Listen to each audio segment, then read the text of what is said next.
You know, with all the shows on TV where people are filming and shooting these giant bucks week after week, episode after episode, we just felt like there was such a big gap between, you know, the everyday hunter who had a 40-hour-week job versus those guys who get paid to do that. There's such a huge gap because we don't have the time, the energy, the money, the resources, the sponsors to put into it like they do. So what we wanted to do was create some episodes where we just brought some quality episodes to the everyday hunter. Not just filming giant bucks, but actually filming the struggle, filming the stupid stuff that happens in the stand so you guys can laugh and learn along with us.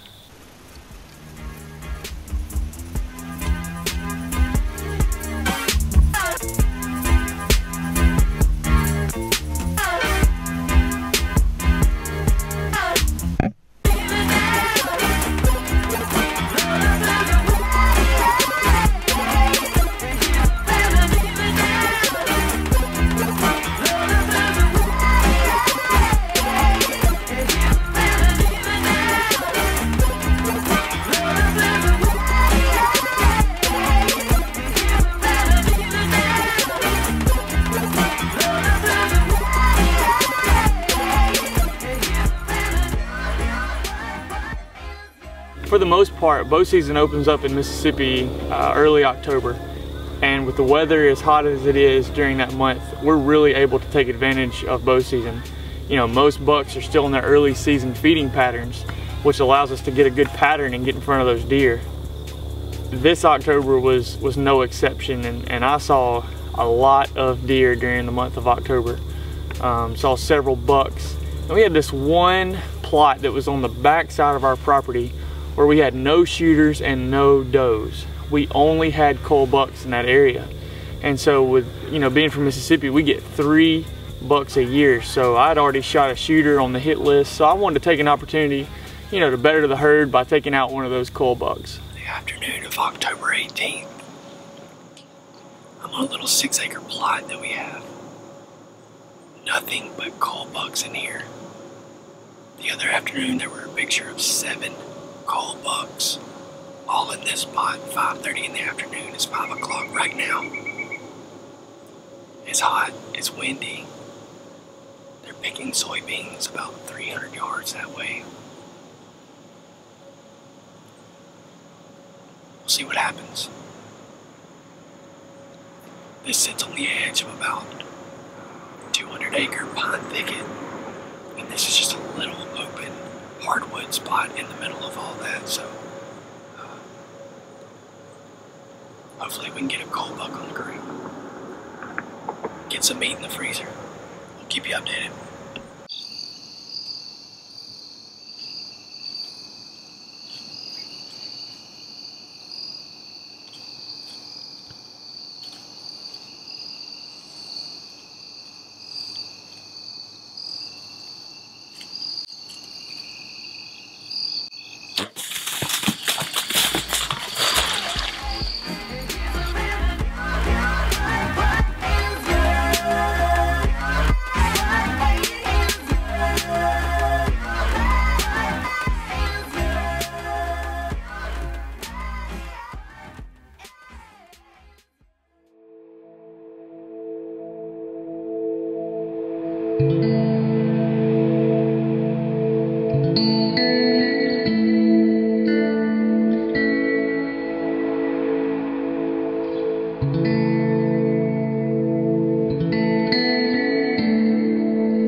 Alright, bow season this year, day 1, doe down, check that off the list.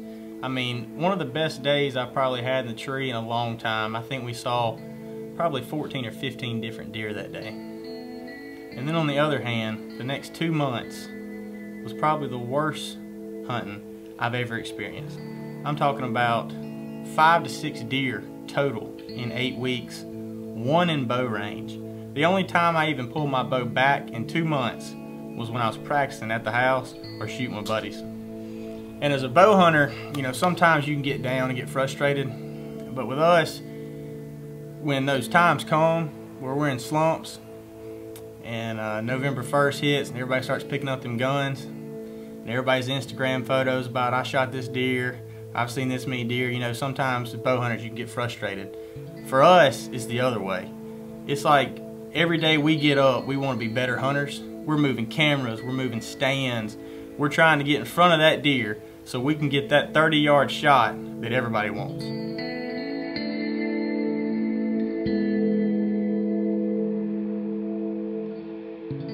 So as a bow hunter, during these lows, you're always looking for a couple things to bring your spirits up. One of those things was we happened to get a new piece of property. So just like we do with any piece of property we get, we go in, we isolate where we feel like the deer are, and we hang cameras. And the only thing we saw on those cameras were does. Does, more does.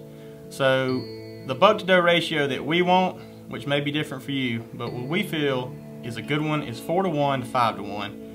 And by the pictures, we were looking at 12 to 1, 13 to 1 it seemed like.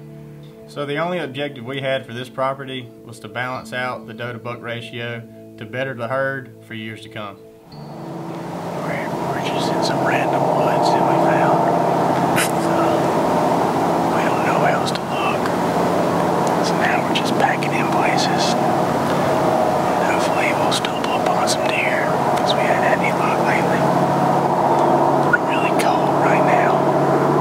They said it was going to be 40. I feel like it's 28. I don't think I wore enough clothes. So we're going to sit tight as long as we can. Maybe get lucky. That's what we're hoping for. Stay with us.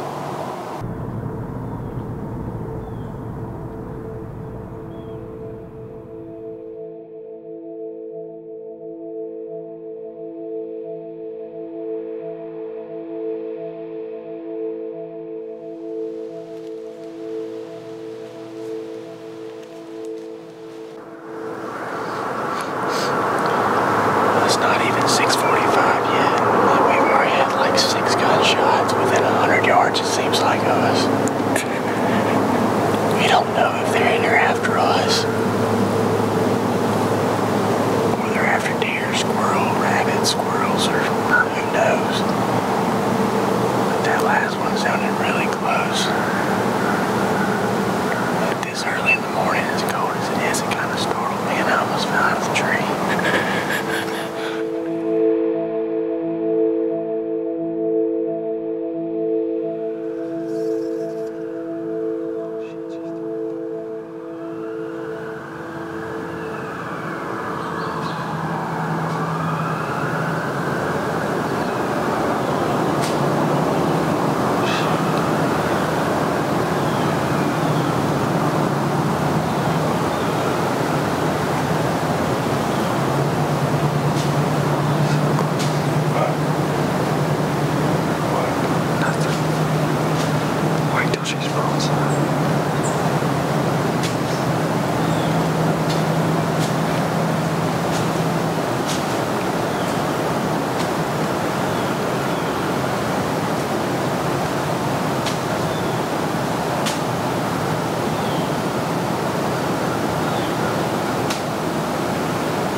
Shoulder. Yeah, dude, it looked good.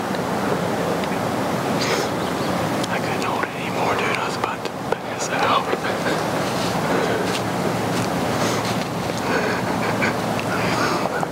I felt like that was like 2 minutes. Alright, it's been about an hour.